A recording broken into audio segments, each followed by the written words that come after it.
এরপরে প্রশ্ন হলো, আমি আগে শেখ সালি আল মুনাজ্জিদকে অনুসরণ করতাম, এখন শেখ আসিম আল হাকিমকে অনুসরণ করতে চাই, এভাবে অনুসৃত আলেম পরিবর্তন করা জায়েজ আছে কিনা?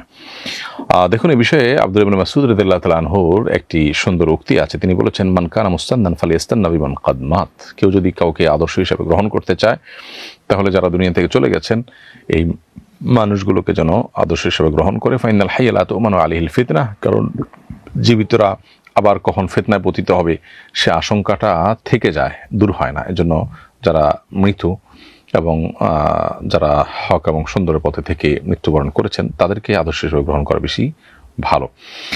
এই বর্ণনায় অবশ্য আদর্শ হিসেবে গ্রহণ করা বলতে তাদেরকে অনুকরণীয়, অনুসরণীয় এবং তাদের আদর্শকে মানদণ্ড হিসেবে গ্রহণ করার চূড়ান্ত লেভেলের কথা বোঝানো হয়েছে। বাট আপনি যেটি বলেছেন, হয়তো বা আপনি মাসলা মাসাইল শোনা বা তার তাহকিকের উপরে, তার গবেষণার উপরে আপনার নির্ভর তার কথা আপনি হয়তো বুঝিয়েছেন, সে অর্থ যদি হয় তাহলে সেটা তো হতেই পারে।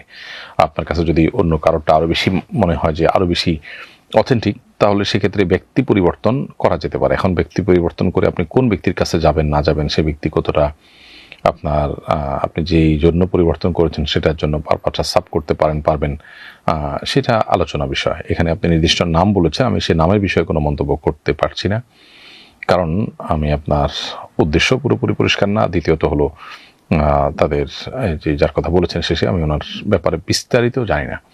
তবে কোরআন হাদিসের কষ্টি পাথর এবং মানদণ্ডের আলোকে আমরা কাউকে অনুসরণ করা বলতে কাউকে তার তাহকিকের উপরে, তার গবেষণার উপরে ভরসা করা, এটা যেমন করতে পারি, ঠিক তেমনিভাবে তার চাইতে আরও বেশি ক্যাপাবল কেউ পেলে বা যোগ্য কাউকে পেয়েছি বলে মনে হলে সেক্ষেত্রে আমি সেদিকেও যেতে পারি। এটা মৌলিকভাবে কোনো নাজায়েজ কাজ না।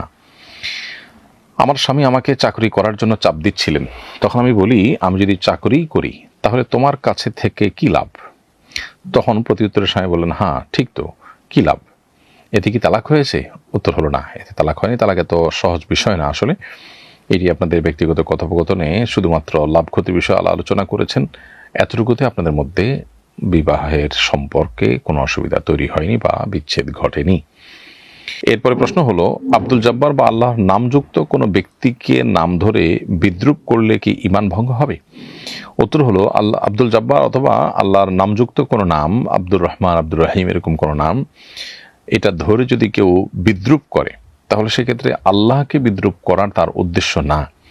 যেহেতু আল্লাহকে বিদ্রূপ করা তার উদ্দেশ্য না, ফলে এটার কারণে তার ঈমান ভঙ্গ হবে না। অতএব মৌলিকভাবে বিদ্রূপ খারাপ কাজ হলেও আল্লাহর নাম নিয়ে বা আল্লাহকে নিয়ে ব্যঙ্গ বিদ্রূপ করা, যেটা ঈমান থেকে বের হয়ে যাওয়ার মতো বিষয়, ইসলাম থেকে খারিজ হওয়ার মতো বিষয়। কারণ নাম যদি আল্লাহর নামের সাথে যুক্ত থাকে, অর্থাৎ আব্দুল্লাহ, আব্দুর রহমান ইত্যাদি থাকে, তাহলে আব্দুল্লাহকে নিয়ে ব্যঙ্গ করলেই যে আল্লাহকে ব্যঙ্গ করা হবে ব্যাপারটা সেরকম না। কারণ ইন্নামাল আমালু বিন্নিয়াত, মানুষ প্রত্যেকটা কাজ কেন করছেন সেটা মুখ্য বিষয়। এখানে তার আল্লাহকে বিদ্রূপ করা যেহেতু উদ্দেশ্য না, অতএব এর কারণে তিনি গুনাহগার হবেন না। তবে মনে রাখতে হবে, আল্লাহ তাআলা কোরআন কারীম সূরা হুজুরাতে বলেছেন, ইয়া আইয়ুহাল্লাযীনা আমানু লা ইয়াসখার কওমুম মিন কওমিন আসা আন ইয়াকুনু খায়রাম মিনহুম। কোনো ব্যক্তি যেন অন্য কাউকে নিয়ে বিদ্রূপ না করে। আল্লাহ বলেছেন, যাকে বিদ্রূপ করছেন হতে পারে সে আল্লাহর কাছে বেশি উত্তম। এজন্য বিদ্রূপ এমনিতেই মৌলিকভাবে খারাপ জিনিস, সেটা কোনো ব্যক্তিকে হলেও করা উচিত না।